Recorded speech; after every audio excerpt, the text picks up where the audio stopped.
하나님 말씀은 마태복음 25장 31절부터 46절까지입니다. 중간에 생략하고 읽겠습니다. 인자가 자기 영광으로 모든 천사들과 함께 올 때 자기 영광의 보좌에 앉으리니 모든 민족을 그 앞에 모으고 각각 구분하기를 목자가 염소 새끼들 중에서 양들을 구분하는 것 같이 하여 양들은 오른편에 염소 새끼들은 왼편에 두리라. 그런데 그 왕이 그 오른편에 있는 자들에게 이르시되 내 아버지께 복받은 자들이여 나와 창세로부터 너희를 위하여 예비된 나라를 상속받으라. 내가 줄일 때에 너희가 먹을 것을 주었고 목마를 때에 마시게 하였고 나그네 되었을 때에 영접하였고 헐벗었을 때에 옷을 입혔고 병들었을 때에 돌보았고 옥에 갇혔을 때에 와서 보았느니라. 40절입니다. 그 왕이 대답하여 이르시되 내가 진실로 너희에게 이르노니 너희가 여기 내 형제들 중에 지극히 작은 자들 하나에게 한 것이 곧 내게 한 것이니라 하시고 또 왼편에 있는 자들에게 이르시되 저주를 받은 자들아 나를 떠나 마귀와 그 천사들 위하여 예비된 영원한 불에 들어가라. 46절입니다. 그들은 영벌에 의인들은 영생에 들어가리라 하시니라. 오늘 말씀을 가지고 염소 새끼들이 된 양들, 성령이 소멸된 성도들이란 제목으로 은혜를 나누겠습니다.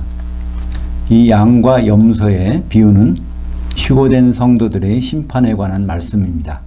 마태복음 25장 31절에 인자가 자기 영광으로 모든 천사와 함께 올 때 자기 영광의 보좌에 앉으리니 모든 민족을 그의 앞에 모으고 각각 구분하기를 목자가 염소 새끼들 중에 양들을 구분한 것 같이 하여. 그래서 이 모든 민족들을 심판하신다고 말씀하고 있습니다. 그렇다면 여기 나오는 모든 민족들은 누구를 말할까요? 이 그리스도의 심판대 마태복음 25장 31절부터 46절까지 나오는 이 양과 염소에 비유해서 이 그리스도 심판대는 동일한 심판대를 마태복음 19장 29절 하반절에서 말씀하고 있습니다. 세상이 새롭게 되어 인자가 자기 영광의 보좌에 앉을 때 나를 따르는 너희도 12보좌에 앉아 이스라엘 12지파를 심판하리라. 예수님이 영광의 보좌에 앉으셔서 심판하실 때 오늘 마태복음 25장에는 모든 민족들을 불러서 심판하신다고 하셨고 또 같은 심판을 마태복음 19장 28절에 보면은 이스라엘 12지파를 심판한다고 하셨습니다. 그렇다면 이스라엘 12지파와 모든 민족들, 이것은 같은 것을 지칭하는 말이죠.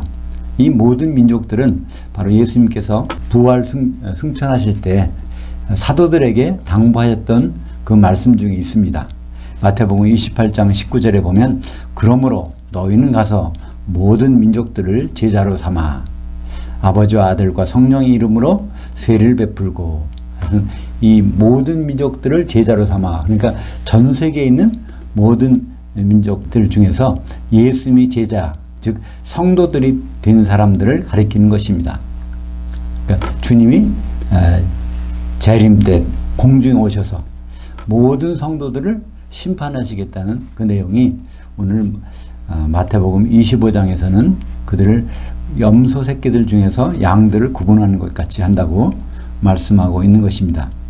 오늘 특별히 여기에서 우리말 번역에 보면 양들과 염소들을 구분한다고 되어 있는데 원전에 보면요 염소들 중에서 양을 구분하는 것이고 그것도 염소라는 단어가 아니라 염소 새끼라는 단어를 사용하고 있습니다.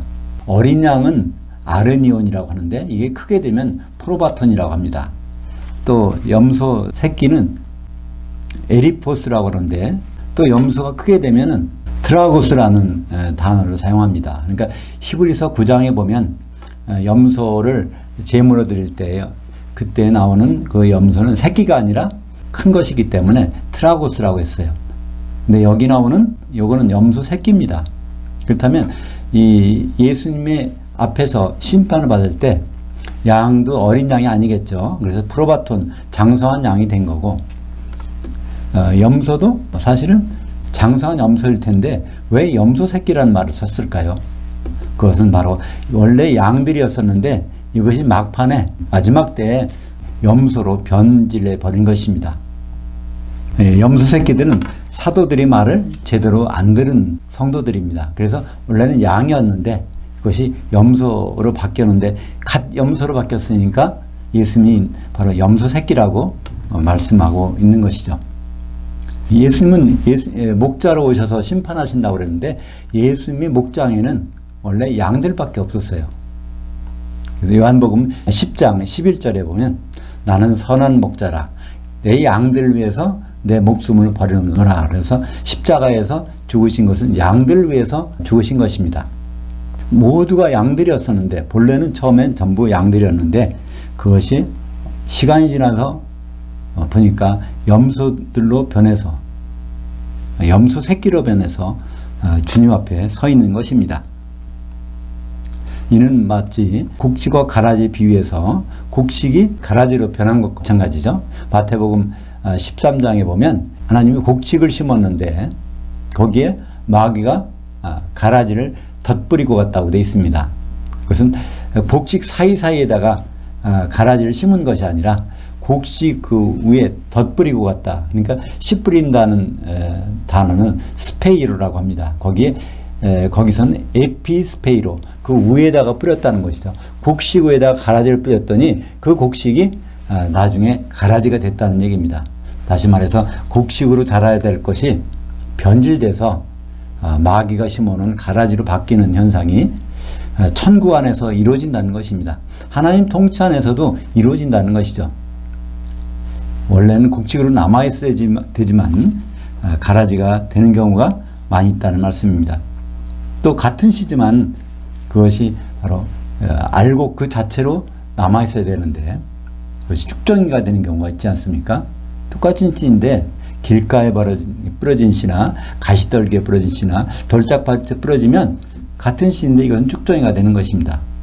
이렇게 변질된 성도들의 모습을 성경에서는 여러 가지 모양으로 말씀하고 있는 것입니다. 열처녀의 비유만 해도 그렇잖아요. 그 열처녀는 전부 등에다가 기름을 채워서 등불을 들고 신랑을 기다렸습니다. 기름이 있었으니까 등불이 켜졌지 않겠습니까? 근데 시간이 지나다 보니까 슬기로운 다섯 처녀들은 기름을 유지하고 있었는데 미련한 다섯 처녀는 기름이 소멸되어 버렸던 것이죠. 이렇게 처음에는 성령 충만한 상태에서 있다가 시간이 지나다 보면 성령이 소멸될 수 있다는 것입니다. 그들이 바로 오늘 본문에서는 염소 새끼들로 나타난 것입니다. 예수님은 양들을 치는 일을 사도들에게 맡기셨습니다. 요한복음 마지막에 보면 베드로, 사도인 베드로에게 말씀하시지 않습니까? 내 어린 양을 먹이라. 내 양을 치라. 내 양을 먹이라. 그때 네가 나를 사랑하냐 3번 물으신 다음에 그때마다 베드로에게는 내 어린 양을 먹이고 양을 치고 양을 먹이라. 그렇게 말씀하신 것입니다. 그러니까 예수님은 내 양이라고 하셨어요. 그러니까 예수님의 양들을 먹이는 일을 누구에게 주셨습니까? 사도에게 부탁했다는 것을 알 수 있습니다. 그래서 사도도 두 종류로 나누죠. 유대인 성도들을 기르는 사도들과 이방인 성도들을 기르는 사도들로 나눠집니다. 예수님이 마태복음 16장 19절에서 그 말씀하셨죠. 내가 천국 열쇠를 네게 주리니 네가 땅에서 매면 하늘들에서도 매여 있을 것이요 네가 땅에서 풀면 하늘들에서 풀려 있으리라. 그때 매고 푼다는 것은 그 양들을 불밭에 가서 맸다가 그곳에 풀이 이제 없어지면 다른 곳에 가기 위해서 풀러서 가는 것을 가리키고 있습니다. 그 양을 치는 것을 매고 푼다 그러는데 네가 땅에서 매고 풀면은 하늘들에서도 매고 풀려 있으리라는 것입니다. 그게 무슨 뜻인지 베드로도 몰랐죠. 나중에 알게 됩니다. 갈라디아서 2장 8절에 보면 베드로에게 역사하사 그를 할례자들의 사도로 삼으시니가 또한 내게 역사하사 나를 이방인들의 사도로 삼으셨느니라. 그러니까 땅에 있는 자들은 바로 유대인으로서 성도된 자들, 하늘들에 있는 자는 이방인으로서 성도에 있는 자들. 바울은 그 이방인 성도들을 매고 푸는 일을 맡겨졌던 것입니다. 그러니까 여기서 말하는 그 양들은 유대인이건 이방인이건 예수님의 성도들인 전 세계에 있는 성도들을 총망라하는 것입니다. 오늘 말씀해 보니까 이 양들은 34절에 그런데 그 왕이 오른편에 있는 자들에게 이르시되 내 아버지께 복 받은 자들이여 나와 창세로부터 너희들을 위하여 예비된 나라를 상속받으라. 여기 우리 한글 번역에는 복 받을 자들이여, 그러니까 앞으로 복 받을 자라고 번역했는데 이게 번역이 잘못된 것입니다. 이미 완료형입니다. 복 받은 자들이여. 그리스도의 심판대까지 섰을 때 거기서 양으로 남은 사람들은 이미 복을 받았다는 것입니다. 그래서 앞으로 있을 그 예비된 나라, 그건 천년왕국이죠. 보통 사람들은 천국이라고 이것을 얘기하고 있는데 이건 천국이 아닙니다. 왜냐하면 양들이 받을 상속물, 그것은 영생이기 때문에 그렇습니다. 오늘 말씀 마지막 절에 보면 염소들은 영벌에, 양들은 영생에. 근데 이 영생이라는 말은 이때 영원한 삶이라는 뜻인데, 이때 영원한이라는 헬라어가 아이오니우스입니다. 아이오니우스라는 건 한 시대예요. 그러니까 이 세상이 끝나고 이 시대가 끝나고 예수님 오셔서 통치하는 시대, 천년을 가리킵니다. 천년 동안에 예수님과 같이 사는 것을 영생이라고 그러고, 천년 동안 예수님 없이 사는 것, 그것을 영벌이라고 성경은 말씀하고 있습니다. 영원이라는 시간은 성경에서는 한 시대, 천년간입니다. 그 다음에 세세토록이라는 말은 그 다음부터 이어지는, 그러니까 불못에서 세세토록, 또는 새 예루살렘에서 세세토록, 그것을 성경에서는 분명히 구분하고 있는 것입니다. 그러면서 예수님이 설명하시죠. 여기서 왜 니들이 양들에게 이런 것을 상속해 주게 했냐 하면 35절에 내가 줄일 때 너희가 먹을 것을 주었고 목마를 때 마시게 하였고 나그네 되었을 때 영접하였고 헐벗을 때 옷을 입혀 주었고 병들었을 때 돌아보았고 옥에 갇혔을 때 면회 왔었느니라. 그러니까 이 양들에 있는 성도들이 말합니다. 우리가 그런 적이 없는데 예수님께. 그랬더니 예수님이 하신 말씀이 아주 중요한 말씀이 나오죠. 40절에 그 왕이 대답하여 이르시되 내가 진실로 너희에게 이르노니 여기 내 형제들 중에 지극히 작은 자들 하나에게 한 것이 곧 내게 한 것이니라. 심판관으로 앉아있는 그 예수님 왕이 말하는 것입니다. 여기 내 형제들의 중에서 지극히 작은 자 하나에게 한 것이 바로 내게 한 것이라는 것입니다. 그러면 여기라는 말은 무슨 뜻일까요? 이미 심판받는 대상들이 있습니다. 그러나 예수님께서 여기라고 지칭한 것은 바로 그 심판 보좌 양 옆에 있는 심판석입니다. 여기에 있는 그들은 예수님의 12 사도인 것입니다. 그건 분명히 마태복음 19장 28절에서 말씀하고 있죠. 다시 보면 마태복음 19장 28절 하반절에 세상이 새롭게 되어 자기 영광의 보좌에 앉을 때 나를 따르는 너희도 사도들도 12보좌에 앉아 이스라엘 12지파를 심판하리라. 그러니까 여기 내 형제들은 양떼들이나 염소떼들이 아니라 세상 사람들이 아니라 바로 12사도를 가리키는 것이고 그 12사도 중에서 지극히 작은 자 하나에게 대접하면 예수님께 대접한 것으로 여기겠다는 것입니다. 그건 바로 무슨 뜻일까요? 여기에서 많은 오해가 생겨났습니다. 양과 염소의 비유를 많이 들어왔지만 그 많은 설교를 하고 있지만 이 부분에서 전혀 다른 길로 가는 것입니다. 예수님은 우리가 볼 수 없지만 불쌍한 사람, 가난한 사람들을 돌봐주는 것, 이게 예수님께 하는 것이다. 물론 그렇게 할 수 있지만 여기에서 말씀하신 여기 내 형제는 그렇지 않습니다. 바로 사도들의 말을 잘 듣는 것이죠. 사도들을 잘 대우하는 것입니다. 그러면 그것이 바로 예수님께 한 것이라고 인정하시겠다는 것입니다. 많은 사람들은 선한 일을 하는 것이 양들이 되는 비결이다. 선을 행하지 않으면 예수님께 염소로 취급받을 것이다. 이렇게 얘기를 하는데 이것은 가당치 않은 말씀입니다. 예수님이 양과 비유의 염소를 말씀하신 핵심은 바로 사도들의 말을 잘 들어서 나와 만나자 그런 뜻입니다. 왜 사도들은 그렇게 중요할까요? 교회는 사도들의 기초석 위에 세워져 있습니다. 예수님 직접 말씀하셨죠?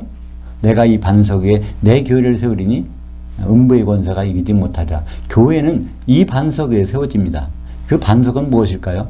베드로 보고 페트로스라고 했습니다. 넌 반석 조각인데 나는 교회를 반석에다 세우겠다고 했었습니다. 그러니까 온전한 반석이 되려면 12쪽, 12사도가 있어야 되겠죠. 거기다가 교회를 세운다는 것입니다. 다시 말해서 교회는 그리스도의 신부가 될 텐데 그 신부는 중매를 거쳐서 신부가 되게 됩니다. 사도 바울은 바로 사도가 어떤 일을 하는지에 대해서 분명히 말씀해 줬죠.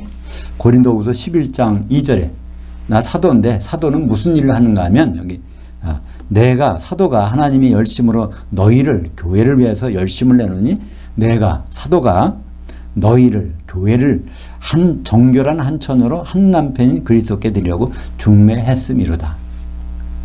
그러니까 우리 성도들이 사도의 말을 잘 들어야 하는 이유는 예수님과 결혼하기 위해서 예수님이 보내주신 중매쟁이의 말을 잘 들어야 하기 때문에 그렇습니다.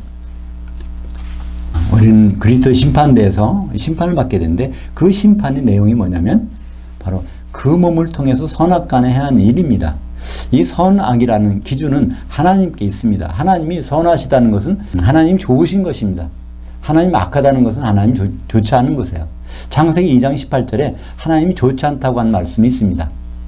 이 아담이 혼자 사는 것이 내게 좋지 않다. 내게 선하지 않다. 그러니 돕는 배필을 지으리라. 그러니까 하나님께 좋은 일은 아담이 돕는 배필을 갖는 일이고 그 아담은 오실자의 모형 로마서 55장 14절에 재림 예수의 모형이니까 재림 예수가 돕는 배필을 갖는 일이 하나님께는 가장 선한 일입니다.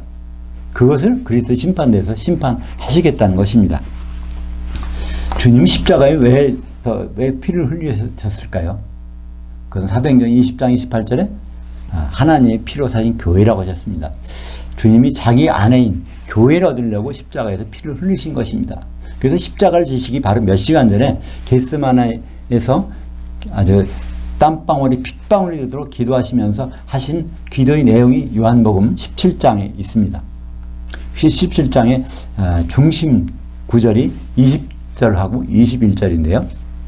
거기 보면 내가 비옵는 것은 이 사람들, 이 사도들만 위한 것이 아니라 사도들이 말을 듣고 나를 향하여 믿는 성도들도 위함이니 그 성도들도 다 하나가 되어 우리 안에 있게 하사 세상으로 하여 아버지께서 나를 보내신 것을 믿게 하옵소서. 그러니까 성도들이 하나 되는 거 어떻게 하나 된다고요? 사도들의 말을 듣고서 성도들이 하나가 되어야 된다는 것입니다. 하나 되는 일은 하나님께 단 한 가지입니다. 성령을 통해서 하나가 됩니다. 성령의 기름을 통해서 밀가루를 기름으로 반죽하듯이 바로 하나가 되는 것입니다. 에베소서 4장 3절에 성령이 하시는 일을 분명히 말씀하고 있죠. 평안의 맨들로 성령이 하나 되게 하심을 너희는 힘써 지키라.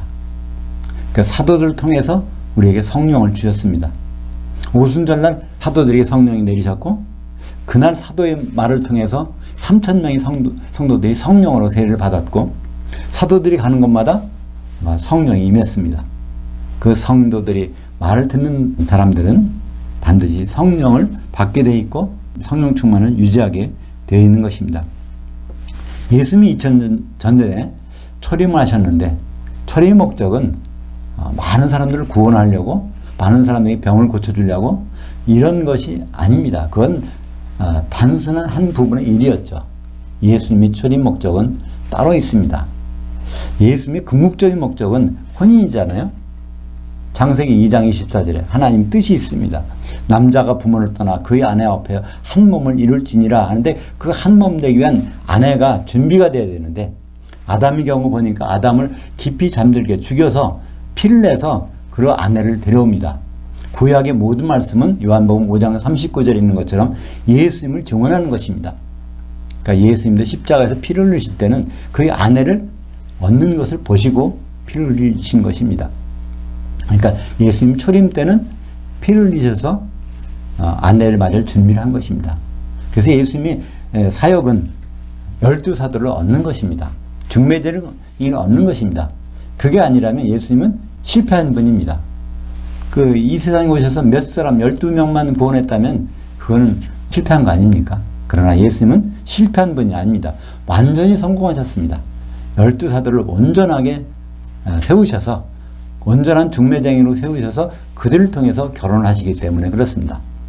그래서 예수님은 초림은 중매쟁이로 세우시려고 오셨지만 재림은 결혼하러 오십니다. 그러니까 결혼할 때는 신부가 준비되어야 되겠죠. 그래서 우리는 성령의 기름이 필요한 것입니다. 공중의 신부실에서 하나님의 아들들이 한 몸이 되기 위해서는 하나가 되는 성령이 필요한 것이죠. 그것이 바로 사도들의 말입니다. 마태복음 9장 15절에 있는 말씀도 사도 마태가 기록한 말이거든요. 거기에 보면 공중의 신부실에 있는 하나님의 아들들이 신랑과 함께 있을 때는 슬퍼할 수 있냐? 그러나 신랑을 뺏길 때가 있는데 그때는 금식할지니라. 그러니까 공중에 올라가서 다 주님 오실 때 휴거될 것입니다. 하나님 자녀들이 다 올라갔는데 거기에 신부실이 있다는 거예요. 당연한 거죠. 결혼식에 앞서서 신부 대기실이 있습니다.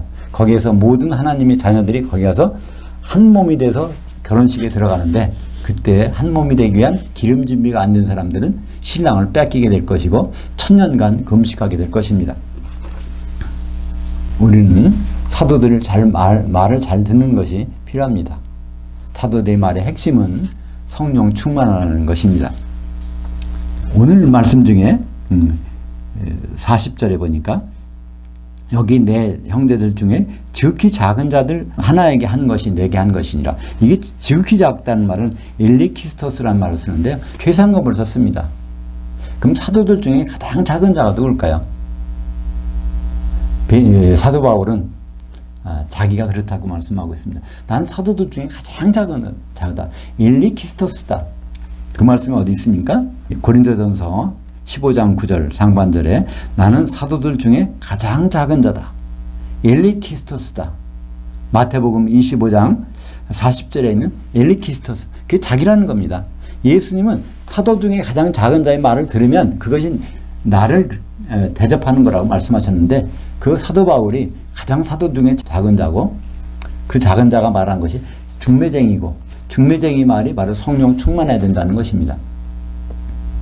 그것이 바로 예수님이 그 말을 듣는다는 양들로 취급하시고 그 말에 귀를 기울이지 않는 사람들은 바로 염소 새끼로 취급하신 것입니다. 그들은 자기들이 양들인지 염소 새끼들인지도 몰랐어요. 그러나 그 자리에서 가보니까 예수님 보시기에 그 양들인지 염소 새끼인지 분명히 나는 것입니다. 그래서 사도인 바울은 에베소서 5장 18절에 이렇게 말합니다. 포도주에 중독되지 말라. 이는 방탕한 것이니 오직 성령의 충만함을 받으라. 사도의 말을 요약하면 성령 충만입니다. 기름 준비입니다. 그것은 우리가 한 몸이 되어야 되기 때문인 것입니다. 염소 새끼들은 영벌에, 천년 지옥에, 양들은 천년 왕국에, 영생에 들어가게 됩니다. 이 오늘 양과 염소에 비유해서 예수님께서 하시고자 하는 말씀의 핵심 내용은 제발 사도들의 말을 들어야 된다는 것입니다.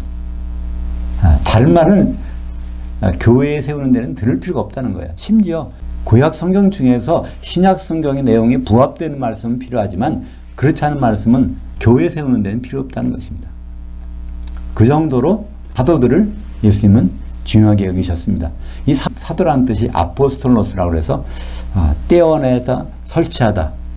바로 분신이라는 뜻입니다. 예수님의 몸을 12조각을 내서 그것을 우리에게 주셨는데 우리는 그 말을 잘 들으면 예수님이 뭘 원하시는지를 알 수 있다는 말입니다. 그것이 바로 예수님이 요구하시는 것입니다. 예수님이 요구하시는 것은 선행이나 다른 것이나 하는 것이 아니라 선행은 기독교 아니라도 할 수가 있습니다. 선행이 좋은 것이지만 오늘 말씀의 핵심은 사도들의 말, 중매쟁이 말을 들어야 그 결혼식에 합당하게 들어가지 않겠습니까? 오늘 양과 염소의 비유는 흔히 생각하기에 백보자 심판이라고 생각합니다. 그러나 백보자 심판은 이게 아닙니다.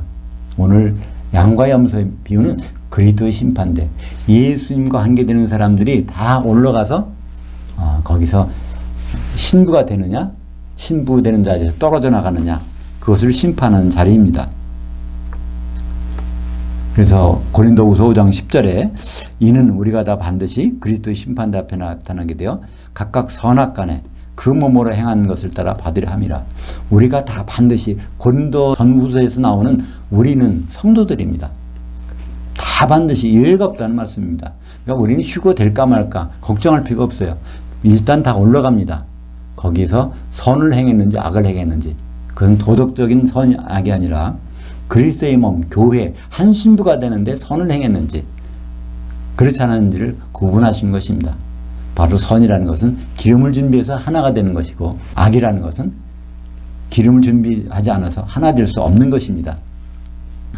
그날 예수님 오시는 날 모든 성도들은 공중으로 예외가 없이 올라가게 됩니다. 데살로니가전서 4장 16절 하반절부터 17절 상반절까지 보면 그리스도 안에서 죽은 자들이 먼저 일어나고, 그러니까 그리스도 안에서 죽은 자들입니다. 그 후에 우리 남은 자들도 그들과 함께 구름 속으로 끌어올려져 공중에서 주를 영접하게 하시리니.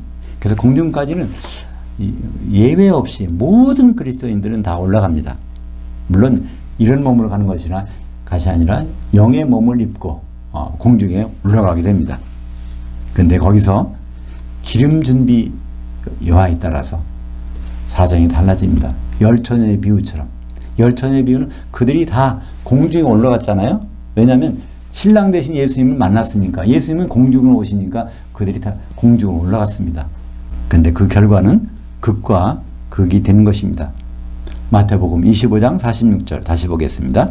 그들 염소 새끼들은 영벌 천년지옥에, 의인들 양들은 영생 천년왕국에 들어가리라 하시니라. 사랑하는 여러분, 우리는 양과 염소의 비유의 오해에서 벗어나야 합니다. 가난한 사람들, 불쌍한 사람들에게 잘해주면 그건 예수님께 하시는 거니까 그거로 끝난다고 생각하면 그 기름 준비는 언제 하겠습니까? 우리는 중매쟁이의 사도들의 말을 잘 들어야 됩니다. 그들이 원하는 것은 우리가 하나 되는 것이고, 그걸 위해서 성령을 주신 것입니다. 우리가 주님 오신다는 것을 모르는 사람이 없을 것입니다. 그럼 주님은 신랑은 오시는데 신랑은 신부를 기다립니다. 신부가 되기 위해서는 우리가 한 몸이 되는 것이 유일한 방법입니다. 예수님은 한 신부만을 원하시기 때문에 그렇습니다. 거기에 필요한 성령의 기름, 우리가 같이 준비해야 되지 않겠습니까? 기도하겠습니다. 하나님 아버지, 감사합니다. 우리는 양과 염소의 비유가 다만 어떤 사람들의 비유인 것으로 생각했을지도 모릅니다. 그러나 오늘 말씀을 듣고 보니 염소 새끼들 있고 양들이 있는데 그것을 구분한다고 하셨습니다. 우리는 모두가 주님 앞에서 양들이었습니다. 근데 어느 때인가 보니까 우리는 염소로 변해서 염소 새끼가 된 적이 있다고 말씀하고 계십니다. 주님이 오실 때까지 우리가 양들로 남아 있을 수 있도록 사도의 말을 잘 듣고 성령의 기름 준비에 게을리지 않도록 인도하여 주시옵소서. 예수님 이름으로 기도합니다. 아멘.